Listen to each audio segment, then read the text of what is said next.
নমস্কার বন্ধুরা, তোমরা সবাই কেমন আছো? আজকে কোনো ডেইলি ব্লগ, কোনো রিলস কিচ্ছু নিয়ে আসিনি। আজকে নিয়ে এসেছি একটা রেসিপি। সেটা দেখতেই পাচ্ছ কি আজকে করেছি বাড়িতে এঁচোড় চিংড়ি রেসিপি। তো সেটাই ভাবলাম তোমাদের সাথে শেয়ার করা যাক।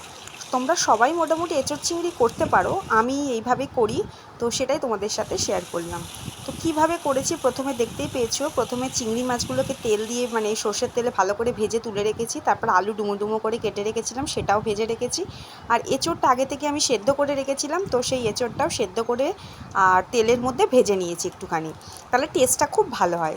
এবারে সব কিছু ভাজাভুজি কমপ্লিট করে এবার কড়াইয়ের মধ্যে একটু তেল দিয়ে তার মধ্যে দিয়েছি গোটা গরম মশলা, ফোড়ন, শুকনো লঙ্কা আর তেজপাতা আর গোটা জিরে। এই ফোড়নগুলো দিয়েছি, দিয়ে তারপর পেঁয়াজ কুচি কুচি করে কেটে রেখেছিলাম সেটাও দিয়ে দিলাম।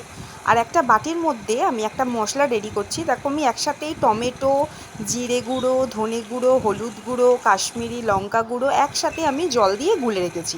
টমেটোটা আমি আলাদা করে কড়াইয়ের মধ্যে পেঁয়াজের সাথে দিয়ে কষাইনি, একেবারেই করে নিয়েছি। এটা হচ্ছে সহজে, আমার হাতে যেহেতু সময় খুবই কম ছিল, তো সেই জন্যই ভাবলাম এইভাবেই করে ফেলি। তো তারপরে এই মশলাটাকে আমি একবারে কড়াইয়ের মধ্যে দিয়ে দিলাম, দিয়ে ভালো করে নাড়াচাড়া করে নিলাম।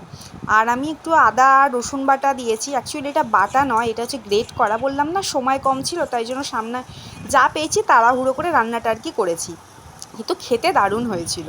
তো তারপরে আদা রসুনও দিয়ে দিলাম। তারপর পরিমাণ মতো নুন মিষ্টি তোমাদের স্বাদ মতন দেবে, দিয়ে এবার ভেজে রাখা আলুটা, এঁচোড়টা আর চিংড়ি মাছগুলো একসাথেই দিয়ে দিয়েছি। দিয়ে ভালো করে নাড়াচাড়া করে নিয়ে আমি একটুখানি কষিয়ে নেব।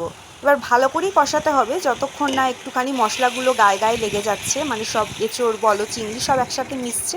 তারপর আমি একটুখানি গরম জল করে রেখেছিলাম, তো সেই গরম জলটা পরিমাণ মতন দিয়ে দিলাম। দিয়ে এবার চাপা দিয়ে গ্যাসটাকে একদম স্টিমে করে 10 থেকে 15 মিনিট চাপা দিয়ে রেখেছিলাম। তবে মাঝখানে আমি একবার ঢাকা খুলে একবার দেখে নিয়েছিলাম যে তলা ধরে যাচ্ছে কিনা।